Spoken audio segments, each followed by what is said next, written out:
So hello guys, once again welcome to Kelax English foundation club. Last class में हम discuss कर रहे थे द ट्रीज़ का एक्सप्लेनेशन, और आज की इस क्लास में द ट्रीज़ पोएम की समरी के बारे में हम डिस्कस करेंगे। तो क्या है समरी, चलिए देखते हैं।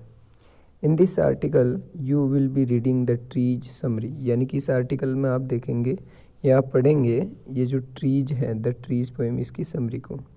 ए पोएम बाय एड्रियन रीच, एक ऐसी पोएम जिसको एड्रियन रीच ने लिखा है। Adrienne Rich was born in Baltimore USA. Adrienne Rich जो है बेल्टिमर यूएसए में इनका जन्म हुआ था। She was a famous poet, वो फेमस पोइट हैं। एसियस्ट है, यानी काफ़ी अच्छे अच्छे ऐसे भी इन्होंने लिखे हैं। एंड स्पेशली फेमिनिस्ट है। फेमिनिस्ट यानी कि जो फीमेल को सपोर्ट करे उसको फेमिनिस्ट बोला जाता है। She has written this poem the trees, और ये जो द ट्रीज पोएम है ये भी इन्होंने लिखी है। This poem presents A conflict between man and nature. ये जो पोएम है मैन और नेचर के बीच में कॉन्फ्लिक्ट यानी 36 का आंकड़ा जो है वो बताती है। द पोइटेस सजेस्ट हियर, यहाँ पे पोइट सजेस्ट करती है दैट की the trees and plants used in the interior decoration in cities are as imprisoned, कि सिटीज़ में क्या कर दिया जाता है, इंटीरियर डेकोरेशन यानी घरों की आंतरिक जो डेकोरेशन है, सुंदरता है, उसको बढ़ाने के लिए इनको इम्प्रिजन कर दिया जाता है, कैद कर दिया जाता है। यानी इनको जहाँ फॉरेस्ट में फलना फूलना चाहिए वहाँ नहीं होकर इनकी जगह हमने सीमित कर दिया हमारे घरों में। दे नीड फ्रीडम, उनको भी फ्रीडम की आवश्यकता है। These trees want to move out to the forest, ये जो ट्रीज है ये मूव आउट करना चाहते हैं, आगे जाना चाहते हैं फॉरेस्ट की तरफ। Where trees decreasing day by day due to cutting, जहाँ पर पेड़ डिक्रीज हो रहे, कम होते जा रहे दिनों दिन, ड्यू टू कटिंग, पेड़ों की कटिंग के कारण। द पोइटेस सेज, पोइटेस कहती है that everything has a deep desire for freedom, कि भाई हर किसी की एक डीप डिज़ायर होती है, गहरी इच्छा होती है फ्रीडम की। कोई भी नहीं चाहता कि किसी को भी जो है फ्रीडम ना मिले, उसको स्लेव कर दिया जाए, उसको बाउंडेशंस में बांधा जाए। It is necessary for growth and wellbeing, किसी की भी वेलबींग यानी भलाई के लिए और उसकी ग्रोथ के लिए ज़रूरी है किसी के लिए क्या चीज़, freedom. We must follow the nature of laws, और हमें प्रकृति के जो लॉ है, नियम कायदे कानून है, उनको भी फॉलो करना चाहिए, वरना क्या होगा, वही होगा जो मंजूर खुदा होगा। कोरोना का हाल फिलहाल एग्जाम्पल हम देख ही सकते हैं। तो नेचर से छेड़छाड़ ना बाबा ना। देखिए आगे क्या दे रखा है। तो ओरिजिनल समरी हमारी यहाँ से स्टार्ट होती है।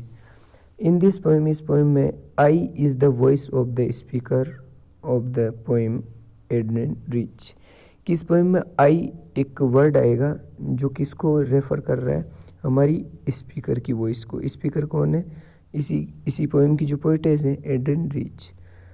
Poem the trees is the voice with a body engaged in the activities, कि इसके अंदर जो वॉइस है वो बॉडी इंगेज्ड है। बॉडी इंगेज है मीन्स वो जो हमारी पोइटेस है वो ट्रीज़ को एक बॉडी मान के अपनी आवाज़ उठा रही है। And sensing instructions that are not organic to the conventions of a nature poem, और इसके अंदर जो सेंस का इंस्ट्रेशन लिया गया है ना, यानी कि जो सेंस ऑफ ह्यूमर है वो ऑर्गेनिक नहीं है ना, समझने के लिए ऑर्गेनिक नहीं है कि ये एक नेचर पोएम है। This is actually an unnatural poem, ये तो रियल में एक अननेचुरल पोएम है ना। इसमें ट्रीज तो है लेकिन ये नेचुरल पोएम नहीं, अननेचुरल पोएम है, क्योंकि यहाँ पे हमने कहा था ना ये सिंबॉलिक पोएम है, और इसकी जो वॉइस है वो ट्रीज को लेकर ही नहीं है, बल्कि यहाँ पे सिंबॉलिक पोएम है, तो सीधी सी ये वुमेन को लेकर आवाज़ उठाई गई है।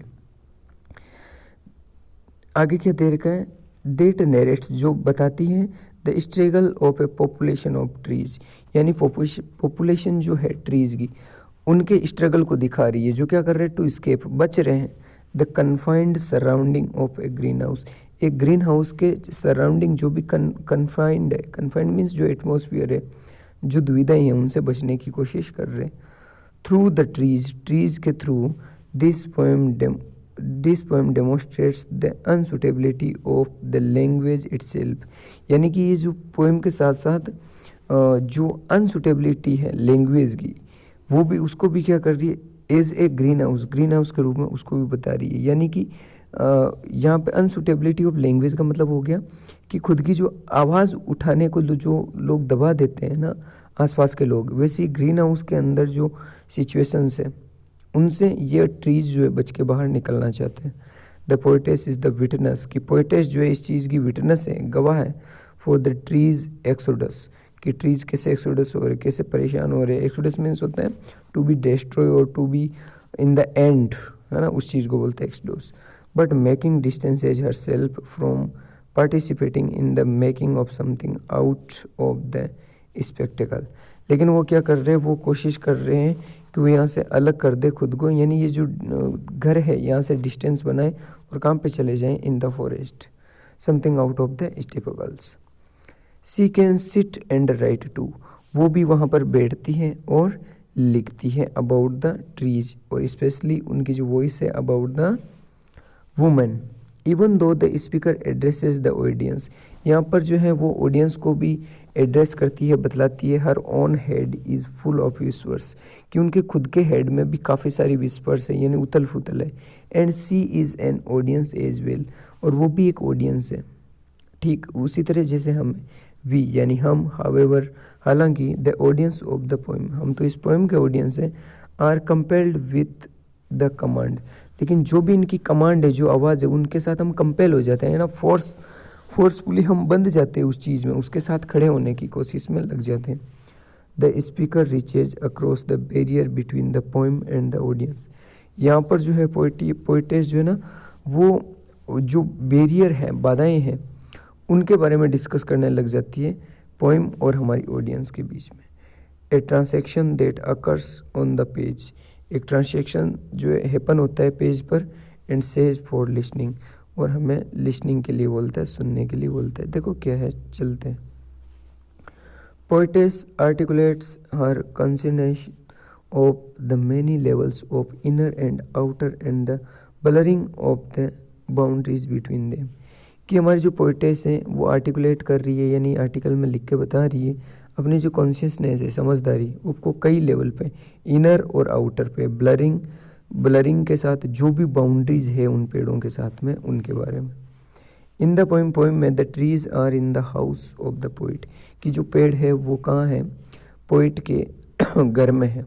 पूछा था ना कि कहाँ है, तो हमने वैसे तो इनसाइड देखा था, लेकिन यहीं पे कहाँ है वो ट्रीज, क्योंकि वो किसके बारे में लिखनी है, अपने घर के पेड़ों के बारे में लिख रही है। तो क्वेश्चन बने कि वेयर आर द ट्रीज, तो trees are in the house of the poet. Their roots work all night to disengage themselves, कि उन पेड़ों की जड़ों ने सारी रात काम किया है ताकि वो खुद को यहाँ से डिसंगेज कर सके, अलग कर सके फ्रॉम द क्रैक्स, जो क्रैक्स है ऑफ द फ्लोर, आंगन के फ्लोर के जो क्रैक्स है, टूट फूट है, उनसे ये खुद को डिसंगेज कर सके, अलग कर सके। इन द वेरेंडा, जो सब कहाँ है, वेरेंडा में। The leaves are making efforts to move towards the glass, कि जो पत्तियां हैं वो एफर्ट कर रही है, प्रयास कर रही है कि वो मूव आउट कर जाए, ग्लास को स्ट्रेन करके बाहर निकल जाए। An open door is for the night, और इस नाइट के लिए एक खुला दरवाज़ा है। And the whole moon and the sky is available to the speaker, और सारा का सारा चांद और खुला आसमान इस चीज़ के लिए अवेलेबल है, स्पीकर के लिए। This tree is at the same time, और इसी टाइम पे ये जो पेड़ हैं, थ्रू दिस डोर, इस डोर से, the smell of leaves still reaches back in, कि इस पेड़ की जो स्मेल है वो पहुंच रही है, रिचेज हो रही है बैक इन, वापस।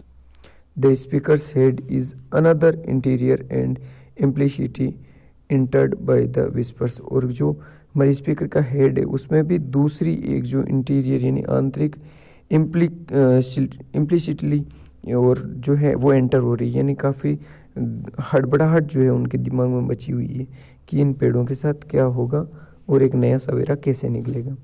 The poetess is specially intrigued by the image of the trees similar to newly discharge patient, कि जो हमारी पोइटेस है वो स्पेशली इन लीव्स वगैरह को कैसे रेफ़र कर रही है, ऐसे बता रही है जैसे कोई नया डिस्चार्ज हुआ पेशेंट हो। The poet is making a comparison to the long cramped branches which are suffering under the roof with the newly discharged patient from the hospital, और जो लॉन्ग कैंप ब्रांचेज है, बड़ी बड़ी जो शाखाएं हैं जो सफलिंग कर रही है अंडर द रूफ, जो रूफ होते हैं ना छत, उसके नीचे ऐसे जैसे न्यूली डिस्चार्ज हुआ कोई पेशेंट हुआ, कहाँ से आया हो, हॉस्पिटल से।